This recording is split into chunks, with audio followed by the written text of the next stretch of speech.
Hello दोस्तों, आपका अपने चैनल दिस इज गौतम में एक बार फिर से स्वागत है।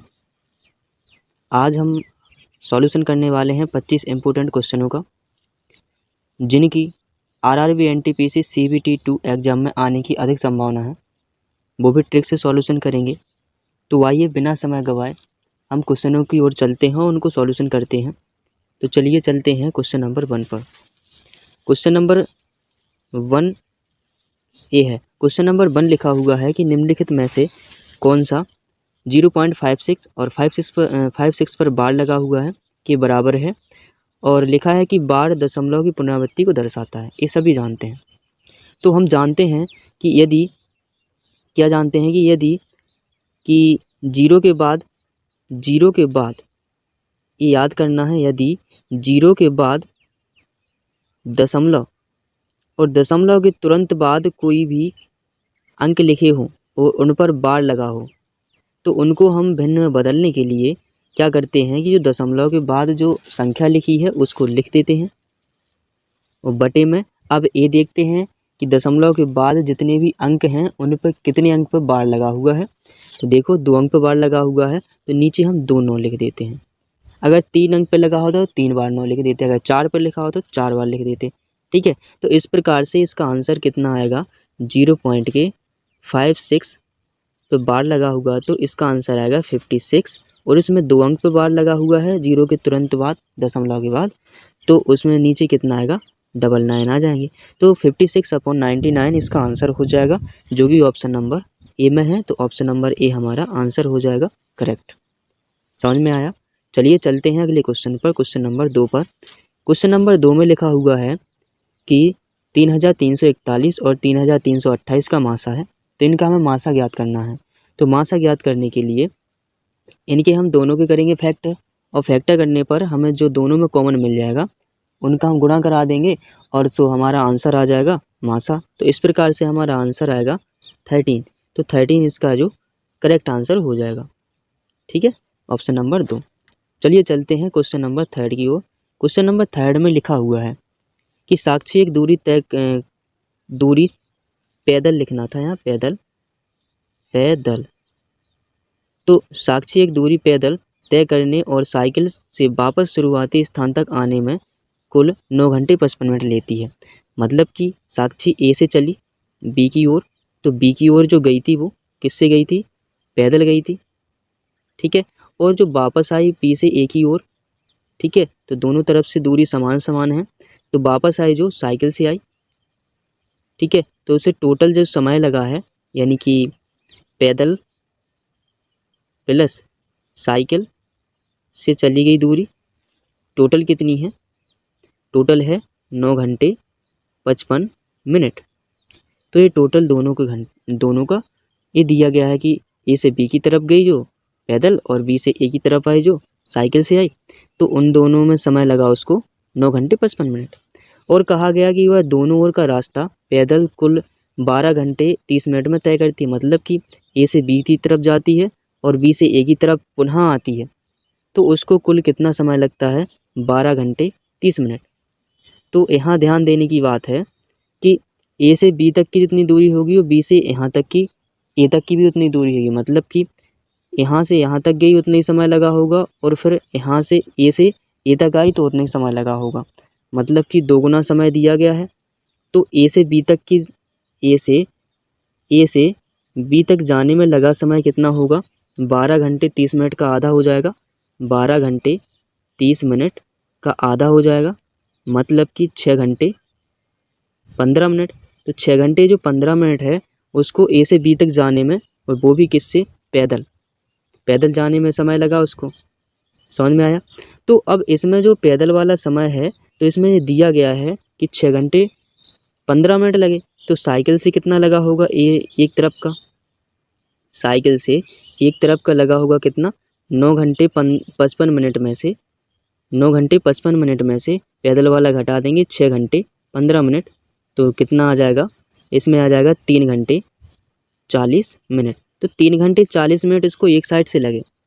अब इसमें पूछा गया कि साइकिल पर दोनों ओर का रास्ता तय करने में कुल कितना समय लगेगा। दोनों ओर का रास्ता मतलब कि ए से बी तक जाना है और बी से ए तक आना है। तो अभी तो केवल एक ही रास्ता यानी कि ए से बी तक, इसको इतना समय लगा। अब क्या करना है कि उसको वापस आना है, दोनों ओर का रास्ता तय करना है, तो दोगुना समय लगेगा। तो दोगुना समय लगेगा तो इसमें 2 का गुणा हो जाएगा और 2 का गुणा होगा तो कितना आएगा 6 घंटे 80 मिनट। और 80 मिनट में क्या हो रहा है कि 1 घंटा 20 मिनट बन रहे हैं तो घंटे में 1 जुड़ जाएगा। 7 घंटे और 20 मिनट बन रहे थे, 20 मिनट। तो इस प्रकार से आंसर आ जाएगा कि साइकिल से दोनों ओर की दूरी तय करने में लगा समय 7 घंटा 20 मिनट है। तो ऑप्शन में हमारा आंसर दिया गया है ऑप्शन नंबर 1, तो हमारा आंसर आ जाएगा ऑप्शन नंबर 1। समझ में आया? चलिए अगले क्वेश्चन पर चलते हैं। अगला क्वेश्चन दिया गया है क्वेश्चन नंबर 4। क्वेश्चन नंबर 4 में लिखा हुआ है कि एक समबाहुभुज में प्रत्येक बाह्य कोण 9 डिग्री है।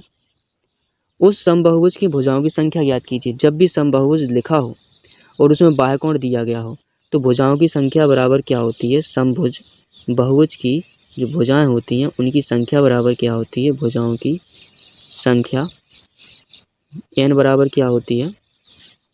360 बटे में कोण, यानी कौन सा कोण? जो बाह्य कोण दिया गया है। ठीक है, तो भुजाओं की संख्या n बराबर क्या होगा? 360 बटे में बाह्य कोण। तो इसमें 360 ऊपर रखेंगे, बटे में कोण कितना दिया गया? बाह्य कोण कितना है? 9 डिग्री। 9 डिग्री रख देंगे, इसको हम डिवाइड लगाएंगे 9 से 360 में, तो निकल के आएगा 40। तो इस प्रकार से भुजाओं की संख्या कितनी आ जाएगी? 40, जो कि ऑप्शन 4 में है। तो ऑप्शन 4 हमारा राइट आंसर हो जाएगा। चलिए चलते हैं अगले क्वेश्चन की ओर, क्वेश्चन नंबर 5 पर। क्वेश्चन नंबर 5 में लिखा हुआ है किरण ने 15% हानि पर 18,700 रुपये में एक बस बेची। ठीक है, 18,700 रुपये में एक बस उसने बेच दी 15% हानि पर। तो मान लेते हैं कि जो CP है कितना है? 100% है। ठीक है, अब बेची है तो फर्स्ट कंडीशन में 15% हानि पर बेची है, तो फर्स्ट कंडीशन में मतलब कि 100 से 15% कम होगा, मतलब कि 85%। तो 85% की बेची और 85% का मान दिया गया 18,700 रुपया। तो अब इन्होंने कहा कि 15% का उसको लाभ लेना है और कितने में बेचे, तो उसको लाभ लेना है तो मतलब कि 100 में ऐड हो जाएगा, जितने का भी लाभ लेना है 15 का लेना, तो 115% की बेचना पड़ेगा उसको जब लाभ होगा। तो 115% का मान निकालना होगा। तो मान कैसे निकालेंगे? ये दिया गया है 85% बराबर 18,700, तो 115% बराबर कितना होगा? तो यूनिटरी मेथड से लगाएंगे, पहले निकालेंगे 1% बराबर, तो 1% बराबर आएगा 18,700 और जो 85 का इसमें भाग लग जाएगा। अब हमें निकालना है 115% का, तो एक निकल के आ गया, तो उसमें एक वाले में 115 का हम गुणा करा देंगे। ठीक है, तो इस प्रकार से आ जाएगा। अब इसमें हम काटेंगे तो कितना आएगा? 5 से काटो 17×85, 5 से काटो 23 और इसको 17 से काटो, 17 एकम 17, 17 एकम 17 और डबल 0, सो आ गया 1100, 1100 गुणा 23, ये निकल के आया। इनका गुणा करेंगे सो निकल के कितना आएगा? 2, 5, 3 और डबल 0, मतलब कि 25,300 में उसको बेचना पड़ेगा, तब जाके उसको 15% का लाभ होगा। समझ में आया? तो इस प्रकार से हमारा आंसर आ गया ऑप्शन नंबर 1 में है ना, तो ऑप्शन नंबर 1 करेक्ट आंसर हो जाएगा। चलिए चलते हैं नेक्स्ट क्वेश्चन पर, क्वेश्चन नंबर 6 पर। क्वेश्चन नंबर 6 में लिखा हुआ है कि यदि एक दुकानदार फल खरीदने और बेचने में कम तौल का उपयोग करके 10% का धोखा देता है तो उसका कुल लाभ प्रतिशत क्या होगा? तो कुल लाभ प्रतिशत के लिए डायरेक्ट फॉर्मूला होता है, जब भी कोई दुकानदार खरीदते समय और बेचते समय गलत तौल का इस्तेमाल करके x% का धोखा देता हो तो उसका कुल लाभ बराबर क्या होता है? कुल लाभ बराबर, और वो भी परसेंट में, लाभ परसेंट बराबर क्या होता है? 2x प्लस के x² बटे में 100। तो ये आपको याद करना पड़ेगा। तो x की वैल्यू कितनी है? यहाँ पर 10 है, तो रखिए 10, यहाँ पर 10 रखिए, प्लस x की जगह 10 रखें और x का स्क्वायर तो 10 का स्क्वायर हो जाएगा, और 10 का स्क्वायर होता है 100 और बटे में 100 है ही, तो ये कट के हो जाएगा 1, और यहाँ पर गुणा करो सो बनेगा 20 प्लस के, और यहाँ पर 1 बना और इनको जोड़ा सो कितना आएगा? 21% उसको कुल लाभ होगा। तो 21% ऑप्शन नंबर 3 में है, तो option number 3 is the correct answer. समझ में आया? चलिए चलते हैं नेक्स्ट क्वेश्चन की ओर, क्वेश्चन नंबर 7 पर। क्वेश्चन नंबर 7 में लिखा है कि एक महिला प्रत्येक वर्ष की शुरुआत में 5% वार्षिक चक्रवृद्धि की दर पर 2,000 रुपये निवेश करती है। तो उसने पहले वर्ष में 2,000 रुपये निवेश किए, ठीक है, फर्स्ट ईयर में। तो इसको 5% इसको ब्याज मिला, तो इसका 5% ब्याज कितना हो जाएगा, इसका 5% निकालोगे तो निकल के कितना आएगा, 100 निकल के आ जाएगा। तो ये हो गया उसका ब्याज। तो फर्स्ट ईयर के जो 1 साल है ना, तो 1 साल का ये ब्याज हो गया। तो उसके पास अब होगा 2100 रुपये। टोटल कितने होगा, 2100 रुपये। अब दूसरे वर्ष में क्या 2100 रुपये तो ये जमा करेगी 2100 रुपये ये जमा करेगी, प्लस के उसमें लिखा है कि प्रत्येक वर्ष की शुरुआत में 2000 रुपये निवेश करती है, 2000 रुपये और, तो टोटल उसने कितने कर दिए जमा, अब 4100 रुपये। अब 4100 रुपये तो उसको उसने पूछा गया कि वर्ष के अंत में, तो इसमें भी ब्याज मिला होगा उसमें 1 साल का, दूसरी साल में 1 साल होगा ना पूरी साल का, तो ब्याज मिला होगा, कितना मिला होगा ब्याज, तो 4100 का 5%, क्योंकि 5% दर है तो 4100 का 5% निकालेंगे तो निकल के कितना आएगा, 5 से कम 5 और 5 चौको 20, 205 रुपया उसको दूसरी साल में ब्याज मिलेगा। और 4100 तो उसके थे, तो टोटल उसको वर्ष के अंत में कितने मिलेंगे, यानी कि वर्ष के अंत में कितना कुल निवेश कितना होगा उसका, कुल निवेश बराबर 4100 तो ये थे ही उसके, प्लस की ब्याज भी निवेश करेगी वो 205, इनको जोड़ेंगे तो कितना निकल के आएगा, 4305, मतलब कि 4305 रुपये, 4305 रुपये उसका 2 साल के अंत में कुल निवेश होगा। तो इस प्रकार से हमारा आंसर आ गया 4305, जो कि ऑप्शन नंबर 2 में है। तो option number 2 is the correct answer. ठीक है, समझ में आया, वेरी गुड। चलिए चलते हैं क्वेश्चन नंबर 8 पर। क्वेश्चन नंबर 8 में लिखा हुआ है, यहाँ मूर्ति होगा, यहाँ लिखा हुआ है कि मूर्ति एक योजना में 16,000 रुपये निवेश करता है और परिपक्वता होने पर उसे कुल कितनी राशि प्राप्त होगी यदि यह धनराशि 9 महीने के लिए 20% वार्षिक चक्रवृद्धि ब्याज की दर पर निवेश की है, और ब्याज क्या है, तिमाही है। जब ब्याज तिमाही है तो एक यहाँ ध्यान देने की बात है कि 3 महीने में कितनी तिमाही बनेगी, तो एक तिमाही 3 महीने की होती है, तो 9 महीने में कितनी बन जाएंगी, 3 तिमाही बन जाएंगी। ठीक है, तो ये 3 तिमाही हो गई, n का मान 3 तिमाही। ठीक है, अब ये यहाँ पर जब तिमाही में है तो दर भी किस में होना चाहिए, प्रति तिमाही होनी चाहिए, मतलब कि जो r का मान होगा वो भी तिमाही में होगा, लेकिन यहाँ दिया किस में गया, वार्षिक दर है। जब वार्षिक दर दी गई इसको तिमाही में बदलते हैं तो ध्यान देने योग्य बात है कि एक वर्ष में 4 तिमाही होती हैं, जब 4 तिमाही होती हैं तो 4 का भाग लगा देंगे तो हमारी जो दर होगी वो तिमाही में बदल के आ जाएगी, तो कितना आएगा, 5% तिमाही हो जाएगी, तिमाही 5% तिमाही। ठीक है, तो ये दर हो गई। अब इसमें कहा गया है कि उसको पूरी राशि कितनी प्राप्त होगी, मतलब कि उसका अमाउंट मतलब कि उसको कंपाउंड इंटरेस्ट भी मिलेगा जो वो, और कंपाउंड इंटरेस्ट मिलेगा वो, उसकी जो धनराशि है वो भी। तो यानी कि हमें ए का मान याद करना है, तो ए बराबर क्या होता है, पी कोष्टक में 1 प्लस के r/100 की पावर n। तो ये हमारा फॉर्मूला होता है। तो पी का मान कितना है, देखिएगा 16,000। ठीक है, 1 प्लस के r/100, r का मान 5 है, 5 ऊपर रखें और नीचे रखें 100, तो 5 से कट जाएंगे 100 से 1 कितना आ जाएगा, 20, और यानी कि जगह 3 है, रख दीजिए। इनको हम सॉल्यूशन करेंगे तो 16,000 गुणा, और इधर देखिए यहाँ बनेगा, इसके नीचे बन करके फ्रैक्शन करेंगे तो बनेगा 21/20, और 21/20 पे 3 पावर चली तो उनको हम 3 बार लिख लेंगे, 21/20 गुणे 21/20 और गुणे 21/20। कोई प्रॉब्लम, ठीक है, कोई प्रॉब्लम नहीं है ना।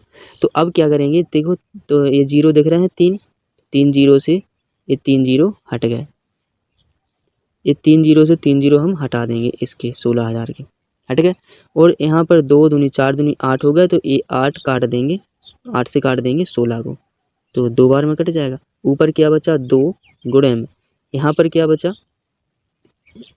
21 गुणे 21। अब देखिए इसको तरीका क्या है ऑप्शन में पहचानने के लिए, अगर हम गुणा नहीं करना चाहते हैं तो इकाई अंक का गुणा कर लीजिए, तो 2 एकम 2, यहाँ पर करो 2 बनेगा, और यहाँ पर करो फिर 2 बनेगा, यहाँ पर करो 2, तो इकाई अंक कितना आएगा, इकाई अंक आ जाएगा अपना 2। तो 2 कौन से में ऑप्शन में है, ऑप्शन में हमारे इकाई अंक पे इसमें है ऑप्शन नंबर 2 में, तो ऑप्शन नंबर 2 हमारा आंसर हो जाएगा करेक्ट। ठीक है, और वो सिंपल तरीका तो है, यदि क्या हो कि एक ऑप्शन से अधिक ऑप्शन में इकाई अंक मिल रहे हों तो फिर सिंपल तरीका है इनका कि इनका गुणा कर लीजिए, इनका गुणा करोगे तो इतना ही बन के आ जाएगा। अब एक यहाँ पर 2 लिखे, 2 गुणा, अब इसका क्या करो कि 21 को 3 बार गुणा करो, 21 गुणा 21 गुणा 21, तो इसका आंसर आता है 1/61। ठीक है, तो ये 1/61 आता है। अब इसको हम 2 को गुणा कर दें तो कितना आएगा, 2 एकम 2, 2 छक 12, 1 हासिल, 2 दूनी 4, 1 5 और 2 नम 18।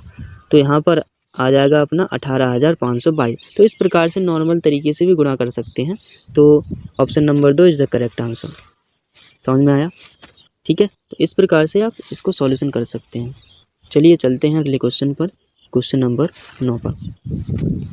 क्वेश्चन नंबर 9 में लिखा हुआ है कि महक चक्रवृद्धि ब्याज की 4% वार्षिक ब्याज पर या वार्षिक दर पर 8,500 रुपये उधार लेती है और 2 वर्ष का चक्रवृद्धि ब्याज क्या होगा यदि ब्याज वार्षिक संयोजित हो।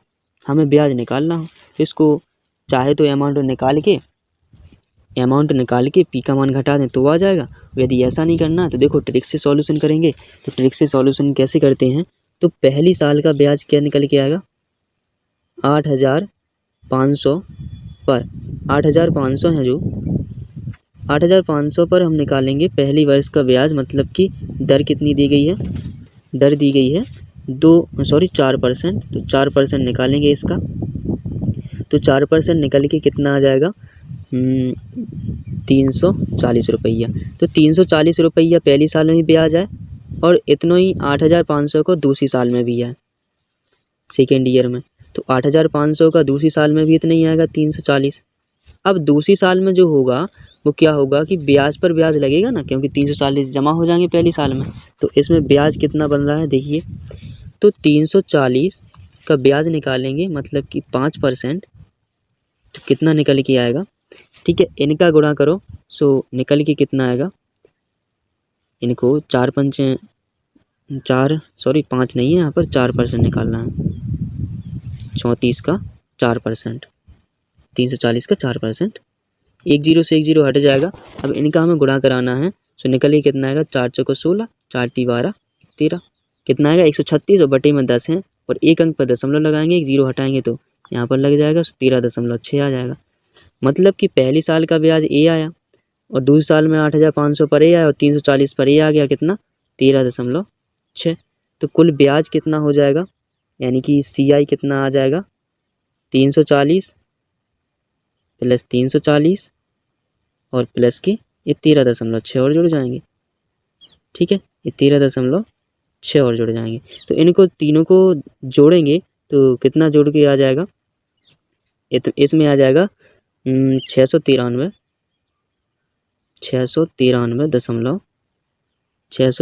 डिस्टर्ब कर रहा है, 693.6। तो ये हमारा आंसर हो जाएगा, जो कि ऑप्शन नंबर 2 में है। तो option number 2 is the correct answer. समझ में आया? चलिए चलते हैं नेक्स्ट क्वेश्चन पर, क्वेश्चन नंबर 10 पर। क्वेश्चन नंबर 10 है, वो बहुत ही सिंपल क्वेश्चन है, तो ये तो आप ही कर सकते हैं जल्दी से। तो देखिए, तो इसको जल्दी से करने का तरीका क्या है, देखो 0.55 है, इसी में कर लीजिए। चलो आप क्वेश्चन ही में, तो ऊपर देखो 2 अंक पर दशमलव है, यहाँ पर 1 अंक पर है। तो यहाँ पर 2 1 कितने हो गए, 2 ए हो गए और 1 ए हो गए 3 पूरे, और नीचे अंक कितने पे है, नीचे 2 अंक पे है दशमलव, तो यहाँ 3 बनाने के लिए 1 0 और बढ़ा देंगे। तो अभी दशमलव हट जाएंगे, दशमलव हटने के बाद बनेगा 55 × 45 और बटे में 81, यही बनेगा। 9 से काट देंगे, 9 × 45, 9 × 81, यही बनेगा। और 1 0 है, 810 बनेगा नीचे। सो 1 0 ये आ गया। अब यहाँ पर क्या करो, 5 से काट दो 90 को, 18 × 5 90, ऊपर बना 55 और नीचे बना 18। तो देखो क्या ऑप्शन में दिया है, बिल्कुल दिया गया है ऑप्शन नंबर 1 में। तो option number 1 is the correct answer. चलिए चलते हैं नेक्स्ट क्वेश्चन पर, क्वेश्चन नंबर 11 पर। क्वेश्चन नंबर 11 में लिखा हुआ सिंप्लीफाई है। तो यहाँ पर सिंप्लीफाई करेंगे तो 2x का होल स्क्वायर कितना होगा, 4x स्क्वायर माइनस यहाँ पर 2y का होल स्क्वायर क्या होगा 4y स्क्वायर, यहाँ पर 4x का होल स्क्वायर क्या होगा 16x स्क्वायर। ठीक है, तो सजातीय पद जोड़ घट सकते हैं, तो एक्स स्क्वायर वाला a है और एक्स स्क्वायर वाला a है। तो एक प्लस का एक माइनस का, तो ध्यान देना पड़ता है कौन बड़ा है, माइनस का बड़ा है, तो माइनस का हम चिन्ह लगा देंगे आगे, और बड़े में छोटा घटाएंगे तो बनेगा 12 और एक्स स्क्वायर के हैं तो एक्स स्क्वायर लगा देंगे 12 एक्स स्क्वायर। अब वाई स्क्वायर के अकेले हैं तो इनको ऐसे रखे तो 4 वाई स्क्वायर। यदि इनके संख्या होते, कोई दोस्त होता इनका, तो उनसे जोड़ घटा देते। तो ये देखो कोई ऑप्शन में दिया गया है ये, तो ऑप्शन नंबर 4 में मिल रहा है ये, तो option number 4 is the right answer. समझ में है? चलते हैं अगले क्वेश्चन पर, क्वेश्चन नंबर 12 पर। इसमें लिखा है कि यदि एक मोबाइल प्लान में 6 मिनट का मूल्य 32 रुपये है तो 4 मिनट की कीमत या मूल्य रुपये में लगभग कितनी होगी। तो हमें निकालना है कीमत, तो कीमत को रखेंगे राइट साइड क्योंकि ये एक के नियम है। और जो इसका विपरीत में दिया गया, विपरीत में क्या दिया गया है मिनट यानी कि समय, तो समय को लेफ्ट साइड रखेंगे। पहली बार में कितना है 6 मिनट की कितनी कीमत है 32 रुपया। तो एक ही नियम कहता है कि पहले एक का निकालो, एक का निकालेंगे तो कितना आएगा 32 बटे में एक का कम आएगा तो ये 6 का भाग लग जाएगा। ठीक है, अब हमें निकालना है 4 मिनट की कीमत। तो जब एक की निकल के आ जाती है तो उसमें हम जितने की भी चाहे उसका गुणा करके निकाल सकते हैं। तो यहाँ पर 4 का गुणा करेंगे तो कितना आ जाएगा, काट दीजिए यहाँ पर 2 से 2 3 6 और यहाँ पर बनेगा 2 दूनी 4। अब इनका गुणा करेंगे तो निकल के कितना आएगा अपने पास 32 दूनी 64 और बटे में कितना है 3, तो 3 से इसमें भाग लगाइए तो बनेगा कितना 3 एकम 3, 3 दूनी 6, तो 2 बार में और 3 एकम 3, 4 में से 3 घटा 1 बचेगा, दशमलव लगा 0 बढ़ा देंगे तो बन जाएगा अपना, सो अपना बन के तैयार होगा कितना 10। 3 का भाग लगा 3 तिरका 9, ऐसे ही आते जाएंगे कितना 21.33। अब इसमें लगभग में कहा गया तो 21.33 का इसको निकटतम है 30 की निकटतम है 33, तो 21.30 यानी कि 30 21.30 ये आंसर आ जाएगा। तो देखो ऑप्शन में दिया गया है, ऑप्शन में बिल्कुल दिया गया है, ऑप्शन में 1 में दिया गया है, तो option number 1 is the correct answer. चलते हैं नेक्स्ट क्वेश्चन पर। नेक्स्ट क्वेश्चन है अपना 13th में दिया गया है कि पानी के एक टैंक में 2 छिद्र हैं। ठीक है, 2 छिद्र हैं। पहला छिद्र अकेला 9 मिनट में खाली करता है और दूसरा छिद्र टैंक को अकेला 6 मिनट में खाली करता है। यदि पानी के बहाव की दर स्थिर हो तो दोनों छिद्रों को एक साथ रिसाव होने पर टैंक कितने मिनट में खाली हो जाएगा। ठीक है, तो जब भी दोनों अकेले अकेले दिए गए हों और हमको एक साथ निकालना हो तो दोनों की एफिशिएंसी जोड़ते हैं, कितनी एफिशिएंसी आएगी, पहले वाले की आएगी 1/9, दूसरे वाले की एफिशिएंसी कितनी आएगी 1/6, मतलब कि क्षमता इनकी कार्य करने की क्षमता 1/6 आ जाएगी। इनका लेंगे हम एलसीएम तो बनेगा 18, इनको हमने सॉल्यूशन करेंगे, इनका भाग लगाएं तो यहाँ बनेगा 2, यहाँ बन के तैयार होगा 3, तो इनकी टोटल एफिशिएंसी तो आ गई कितनी 5/18, तो ये टोटल एफिशिएंसी आ गई 5/18। और हमें समय निकालना पड़ता है, तो समय निकालने के लिए क्या करते हैं सीधा एफिशिएंसी को उल्टा कर देते हैं, पलट देते हैं, तो 18/5 हो जाएगा। और समय किस में था मिनट में, तो मिनट में आएगा, तो 5 से भाग लगाएंगे 18 में, लगेगा कितना 5 × 15 और 5 × 30 यानी कि 3.6 मिनट दोनों लेंगे उस टैंक को खाली करने में। तो 3.6 ऑप्शन नंबर 4 में दिख रहा है, तो option number 4 is the correct answer. चलिए चलते हैं नेक्स्ट क्वेश्चन पर, क्वेश्चन नंबर 14 पर। क्वेश्चन नंबर 14 में लिखा हुआ है कि 34 का 15%, तो 34 का मतलब गुणा 15 लिखा, 15% को हटाएंगे बटे में 100 लगाएंगे। ठीक है, ये नियम तो जानते ही होंगे। अब क्या करोगे, इसको चाहो तो काट दो, अभी 5 से काट दो तो बनेगा अपना कितना 5 × 15 और 5 से इसको काट दो 20 बार में, इसको फिर 2 से काटो तो बनेगा 10 बार में कट जाएगा ये, और 2 से 17 बार में 34 कट जाएंगे, तो ऊपर गुणा करोगे 17 × 3 = 51 और नीचे बचा 10, और 10 से भाग लगाओगे तो 1 0 हटेगा 10 का नीचे से, तो एक अंक पर दशमलव लग जाएगा, तो आएगा 5.1, तो 5.1 इसका करेक्ट आंसर होगा। तो ऑप्शन नंबर 2 में है, तो option number 2 is the right answer. समझ में है? चलते हैं अगले क्वेश्चन पर 15 पर। 15 में दिया गया है कि दी गई संख्याओं के लिए निम्न में से कौन सा लिखना है, कौन सा क्रम सही है। तो सबसे पहले एक ऑप्शन उतार लेते हैं हम, और एक ऑप्शन कौन सा है, 1/3 है और 0.33 जो चाहो वो उतार लो, उसको सॉल्यूशन करेंगे तो और फिर है 4/15 ये है। इनको हम दशमलव में ही बदल लेते हैं, तो 1 का भाग यदि हम 3 में लगाते हैं तो निकल के कितना आएगा, 0.33 बार बार आएंगे तो 3 4 हो जाएंगे। ठीक है, 3 4 हो जाएंगे। फिर यहाँ पर कितना 0.33 और 15 का भाग इसमें लगाओ तो बनेगा कितना 0.15 दूनी 30 और 15 6 90 इतना बनेगा। इसको लगाएंगे आरोही क्रम में यानी कि असेंडिंग ऑर्डर में। तो असेंडिंग ऑर्डर में सबसे छोटी संख्या आती है, तो सबसे छोटी संख्या 0.26 है। फिर उसके बाद बड़ी आएगी तो 0.33 है। फिर उसके बाद उससे बड़ी 0.34। अब इनको हमें देखना है कि ये कहाँ से उठा है। 0.26 कितना है, मतलब कि 4/15 और फिर 0.33 कहाँ से, ये तो उतना ही है तो रख दो। और ये कहाँ से आया 0.34, 1/3 है इसका मान। तो ये आंसर हो जाएगा। आंसर देखो ऑप्शन में दिया गया ऑप्शन नंबर 4। तो option number 4 is the correct answer. ठीक है, चलिए चलते हैं अगले क्वेश्चन पर। अगला क्वेश्चन है क्वेश्चन नंबर 16। क्वेश्चन नंबर 16 में लिखा हुआ है कि सभी परिमेय संख्याएं हैं, मतलब कि सभी परिमेय संख्या कौन सी संख्याएं होती हैं।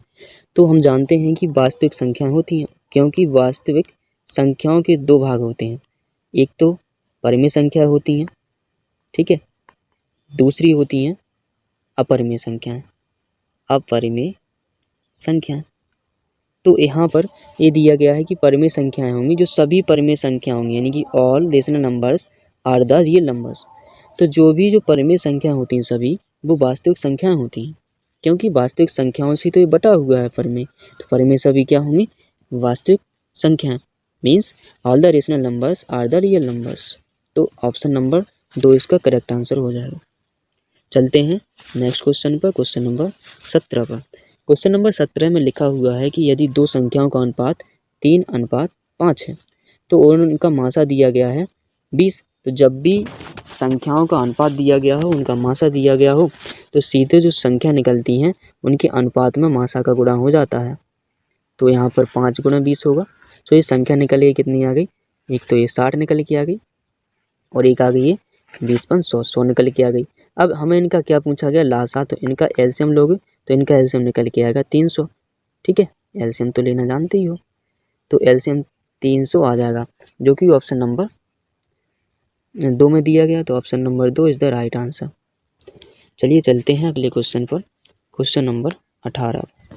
क्वेश्चन नंबर 18 में लिखा है कि एक विद्यालय में लड़कों और लड़कियों का अनुपात 8:11 है। तो मतलब कि लड़के दिए गए हैं कितने के अनुपात में, 8 के अनुपात में, और लड़कियां दी गई हैं 11 के अनुपात में। तो टोटल अनुपात कितने हो गए, 19 अनुपात। ठीक है, अब इसमें टोटल विद्यार्थी 19 के अनुपात में हो गए 19, और टोटल विद्यार्थियों की संख्या 399 रही है।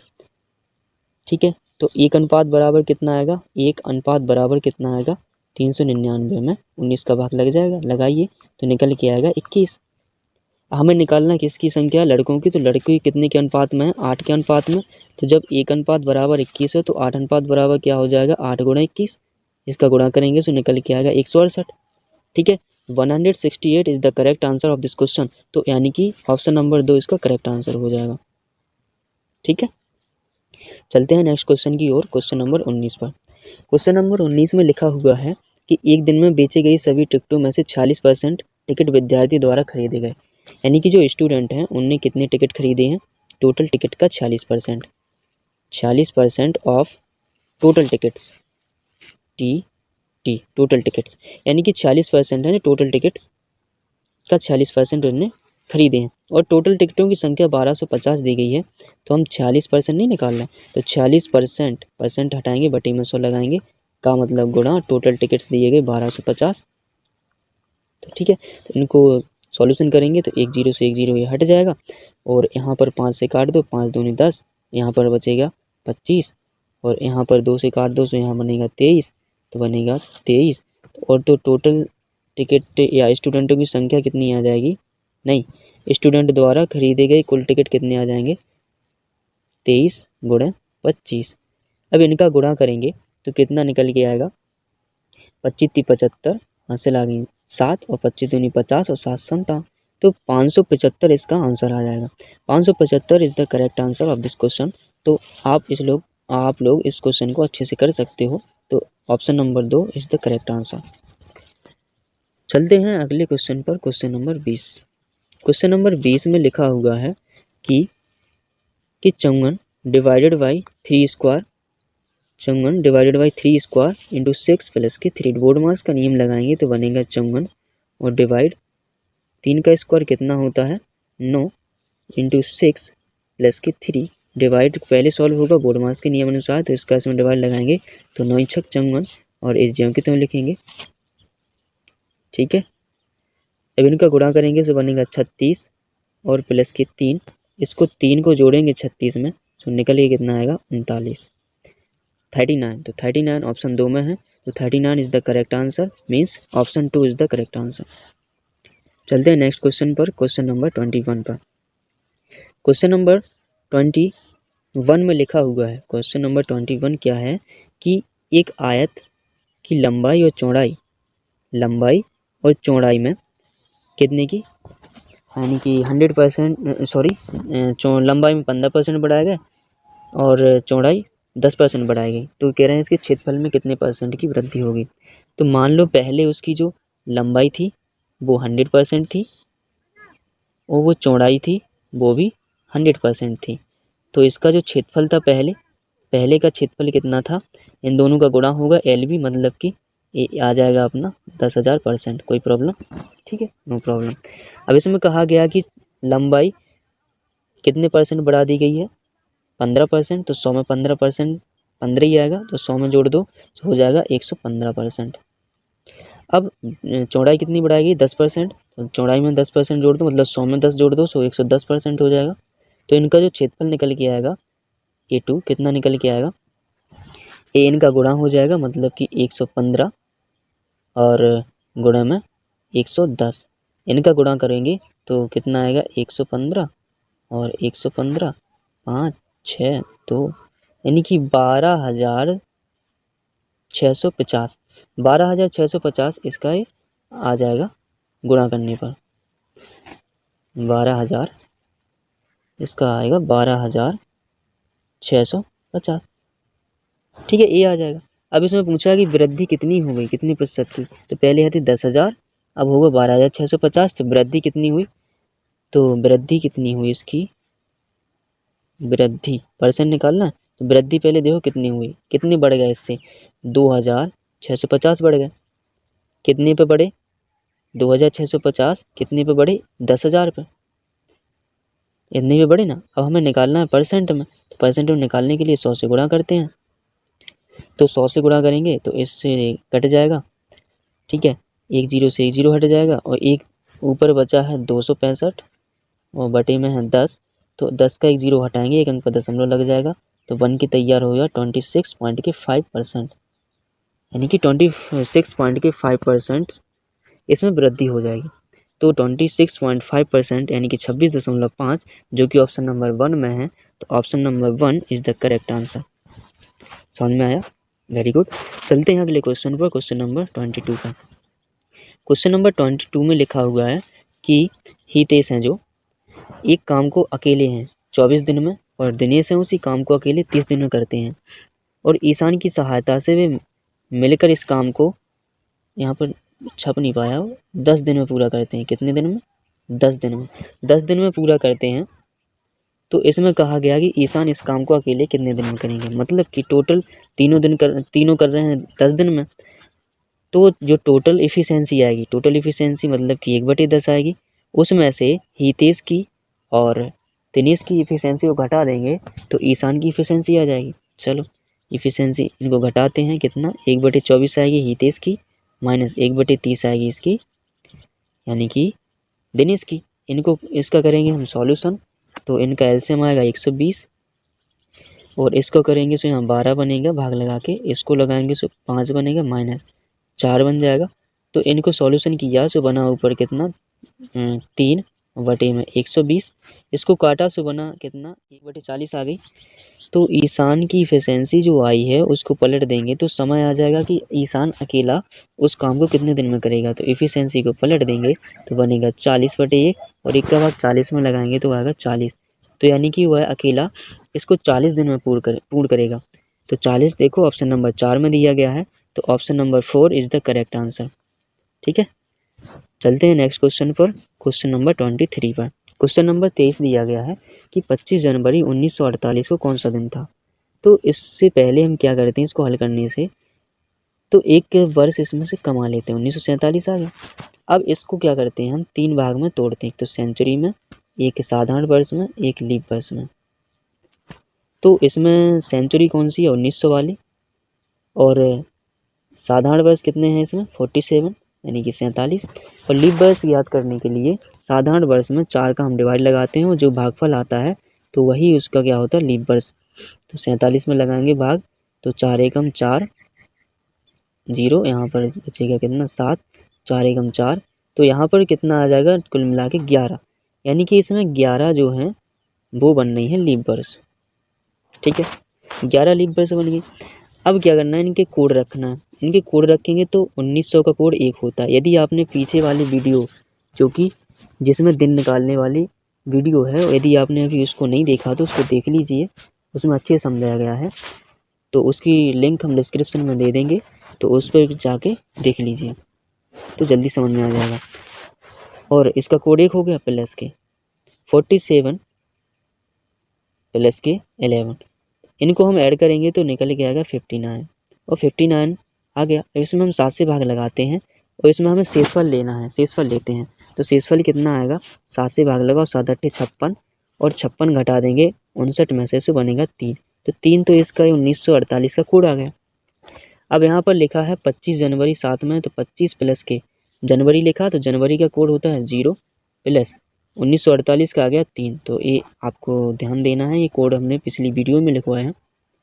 इनको ऐड करेंगे 28 आएगा, इसमें 28 आएगा और 7 का लगाएंगे भाग, तो इसमें हमें शेषफल देखना है कितना आता है। 7 से लगाएंगे, पूरा कट जाएगा तो शेष निकल के आएगा, यानी कि ऑड डे कितना आ जाएगा 0। और 0 कोड दिन में किसका होता है, संडे का, लिख दिया, संडे मतलब रविवार का, तो रविवार आ गया। ठीक है, और एक इतना ध्यान देना है कि इसको भी देखना है लीप वर्ष है। ठीक है, लीप वर्ष है तो इसमें एक जोड़ना चाहिए था, लेकिन इतना ये भी ध्यान देना कि यदि यहाँ जनवरी और फरवरी है तो लीप वर्ष में यानी कि दिन में एक नहीं जुड़ेगा, और यदि जनवरी फरवरी के अलावा यहाँ और कुछ होता और लीप वर्ष भी होता तो हम इसमें एक जोड़ देते। तो इसमें ऐसा नहीं है तो हम केवल यहीं तक छोड़ेंगे, संडे मतलब कि रविवार। रविवार ऑप्शन 1 में है, तो option 1 is the correct answer. चलते हैं नेक्स्ट क्वेश्चन पर, क्वेश्चन नंबर 24 पर।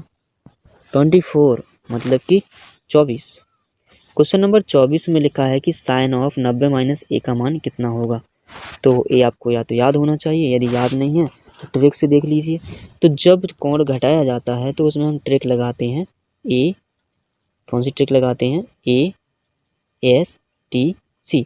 इतना ध्यान रखना कि इसमें 90 वाले आते हैं, इसमें 180 वाले, इसमें 270 वाले, और इसमें आते हैं 360 वाले। ठीक है, तो पहला यहाँ से ए से चलते हैं, तो ए में होता है चेंज, अब ऐसे ही चलते जाएंगे चेंज, फिर क्रम से नो चेंज, ये नो चेंज होता है, नो चेंज, और ये होता है चेंज, ये चेंज हो जाएगा, और ये हो जाएगा नो चेंज। ठीक है, तो ये होते हैं इसके नियम। अब हमें तो चाहिए 90 - a का, तो 90 - a किस में आएगा, ए वाले में, तो ए में क्या होता है चेंज, तो इसमें है साइन, तो साइन किस में चेंज होता है, कॉस में, तो यहाँ पर कॉस आ जाएगा, और कोण ए है तो ए तो लगा ही जाएगा। अब चिन्ह कैसा लगाते हैं, ए पे हम देखते हैं, तो ए का मतलब होता है ऑल मतलब जितने भी त्रिकोणमितीय अनुपात हैं 6 होते हैं, तो वो सभी क्या होंगे, पॉजिटिव होंगे। तो यहाँ पॉजिटिव मतलब प्लस का, यानी माइनस चिन्ह तो लगाना नहीं है, प्लस ही रहेगा, तो इसका आंसर हो जाएगा कॉस ए। यदि यहाँ पर मान लीजिए इसमें आ जाता है एस वाले में, 180 वाला होता तो एस का मतलब होता है साइन, और साइन का उल्टा होता है क्या, कोसेक। तो साइन और कोसेक पॉजिटिव होते हैं, बाकी सब नेगेटिव होते हैं। तो इस प्रकार से हम नियम को लगा सकते हैं। तो हमें तो चाहिए था 90 - a का, वो भी साइन में, तो हमारा निकल के आ गया कॉस ए, जो कि ऑप्शन नंबर 3 में है। तो option number 3 is the correct answer. चलते हैं नेक्स्ट क्वेश्चन, और वो है इस वीडियो का लास्ट क्वेश्चन, मतलब 25 क्वेश्चन। 25 क्वेश्चन में लिखा हुआ है, देखिए क्या लिखा हुआ है, पढ़िए। कि 66 किलोमीटर प्रति घंटा की चाल से यात्रा करने वाली एक रेल 33 सेकंड में 445 मीटर पुल पार करती है। तो यहाँ पर समय सेकंड में दिया गया है और पुल की लंबाई मीटर में दी गई है। तो जब भी ऐसा हो तो हमें क्या करना है, एक फार्मूला जानते हैं और ट्रेन की लंबाई याद करनी है। तो एक फार्मूला क्या होता है, सब जानते हैं, वो क्या होता है कि दूरी बराबर क्या होता है, चाल गुणा समय। समझना अच्छे से, बिल्कुल सिंपल है, कठिन नहीं है। दूरी कितनी हो गई, जब भी ट्रेन प्लेटफॉर्म को पार करती है तो ट्रेन की लंबाई और प्लेटफॉर्म की लंबाई ही क्या होती है, उसकी कुल दूरी होती है। तो इन दोनों को जोड़ेंगे तो ट्रेन की लंबाई पता नहीं तो x मान लेते हैं प्लस, और 465 प्लेटफॉर्म की है तो प्लस 465 बराबर चाल 66 किलोमीटर प्रति घंटा है, लेकिन इसमें समय है सेकंड में, तो किलोमीटर प्रति घंटा को मीटर प्रति सेकंड में बदलना पड़ेगा। तो मीटर प्रति सेकंड में बदलने के लिए 5/18 से हम क्या करते हैं, गुणा करते हैं चाल में, गुणा, और समय कितना है 33 लिख देंगे, कोई प्रॉब्लम, नो प्रॉब्लम। 6 से काट दीजिए, 36 18 और इसको काटेंगे 11 बार में, 3 से काट दो इसको, 11 बार में कटेगा। ठीक है, यहाँ आया x प्लस के 465 ज्यों का त्यों। इसको सॉल्यूशन किया सो होगा 11 5 55 और 55 और 11 का गुणा करेंगे तो कितना आएगा देख लीजिए, यहाँ पर 605 यानी कि 605 आ जाएगा। तो इनका सबका गुणा किया यानी कि 11 का 5 का और 11 का, तो निकल के आएगा 605। हमें निकालना है x की वैल्यू, तो पक्षांतर के नियम से 605 और 405 जाएंगे दूसरी तरफ से, हो जाएंगे माइनस के 465।